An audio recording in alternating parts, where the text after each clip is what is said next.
గోష్పతీకృత వారాసిం మసకీకృత రాక్షసం రామాయణ మహామాలారత్నం వందే అనిలాత్మజం వందే అనిలాత్మజం. ప్రేక్షక మహాశయులకు, శ్రోత మహాశయులకు శుభాభివందనములు. మనము మునుపు ఎపిసోడ్లో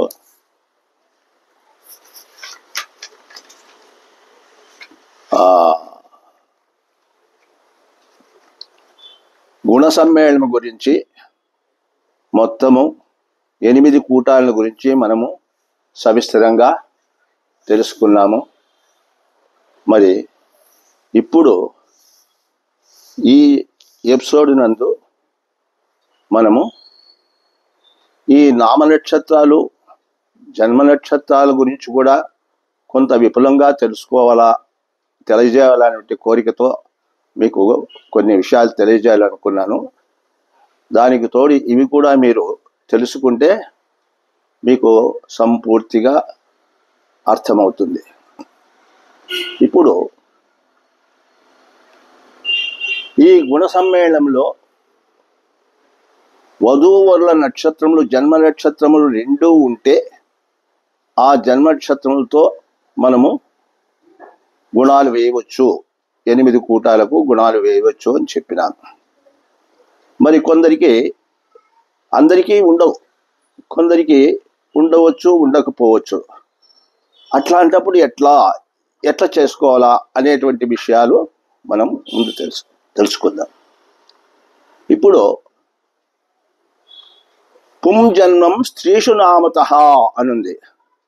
స్త్రీకి జన్మ నక్షత్రం లేని పక్షంలో, పురుషునికి జన్మ నక్షత్రం ఉన్నప్పట్లో, అప్పుడు పురుషుని జన్మ నక్షత్రంతో స్త్రీ నామ నక్షత్రం జోడి చేసి గుణాలు వేసుకోవచ్చు. కానీ స్త్రీ జన్మ నక్షత్రంతో పురుషుని నామ నక్షత్రంతో జోడీ చేసి మనము గుణాలు వేసుకునేదానికి వీలు కాదు. అది శాస్త్రానికి విరుద్ధం. ఇది మాత్రం పురుషుని జన్మ నక్షత్రంతో స్త్రీ నామ నక్షత్రం. అందుకే పుంజన్మం స్త్రీషు నామతః అనేటువంటి ఒక విషయాన్ని బాగా శాస్త్రంలో విస్తరించాడు. ఎందుకంటే సంబంధాలు పోగొట్టకూడదు, శుభకార్యాలు చెడగొట్టకూడదు అనేటువంటిదే శాస్త్రంలో ఉన్నటువంటి ముఖ్య ఉద్దేశం అంటారు.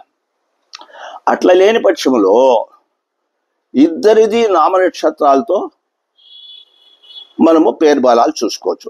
ఇక్కడ పేరు బలాలు అనేవి చెప్తున్నాను, కానీ గుణ సమ్మేళనం అని చెప్పి గుణాలు వేయడం అనేది లేవు. కారణం ఏమంటే ఎప్పుడు కానీ జన్మ నక్షత్రాలతోనే గుణాలు వేసుకోవాలా, నామ నక్షత్రాలతో అది సరిపోదు. ఎందుకంటే నామ నక్షత్రాలు జన్మ నక్షత్రాలతో పెట్టినవి కాదు. దానివల్ల ఈ నామ నక్షత్రం మనము అనుకూలమైనటువంటి పేర్లతో మనము పిలుచుకుంటూ ఉంటాం అనమాట. అటువంటి అప్పుడు ఏమయ్యంటే వైరవర్గము లేని పక్షంలో లక్షణంగా చేసుకోవచ్చు. ఒకవేళ అమ్మాయిది రాక్షస గణం అయ్యి అబ్బాయిది మానవ గణం కానీ దేవగణం అయితే అది కూడదు. అప్పుడు అమ్మాయి నామ నక్షత్రం అంటే పేరు మార్చి చేసుకోవచ్చు. అబ్బాయి పేరు మాత్రం మార్చేదానికి కాదు, ఎందుకంటే ఇది పూర్వం నుండి వస్తూ ఉంది అనమాట. అట్లానే యోనిమైతి చెప్పాను, సింహము, ఏనుగు, పాము, ముంగిస ఈ విధంగా వచ్చినప్పుడు అమ్మాయిది నక్షత్రం నామ నక్షత్రం పేరు మార్చి చేసుకోవాల్సి వస్తుంది. ఈ విధంగా ఈ యొక్క మనము వివాహాల విషయంలో ఈ సంబంధాలు కుర్చుకునేటప్పుడు ముఖ్యంగా గమనించి మనము వాళ్ళ నామ నక్షత్రాలు పేర్లు మార్చి అమ్మాయిది అబ్బాయిది వైరవర్గం ఉంటే సరిపోని పక్షంలో అమ్మాయి పేరు మార్చి దానికి తగ్గట్టుగా పేరు పిలుచుకునేటట్టుగా చేయొచ్చు. అది కేవలము పత్రికలో రాసుకునేదానికే. మరి ఇందులో మామూలుగా పిలుచుకోవచ్చు. అంటే శాస్త్రానికి తగ్గట్టుగా మనము దాన్ని నిర్ణయించి చేయవచ్చు.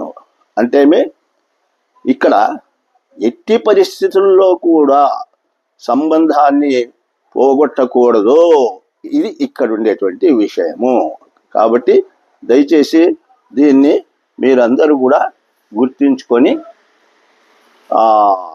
సంబంధాలు కూర్చుకున్నప్పుడు, శుభకార్యాలు చేసేటప్పుడు మీరు మనసులో పెట్టుకొని చేసుకోవాల్సిందిగా తెలియజేస్తున్నాను.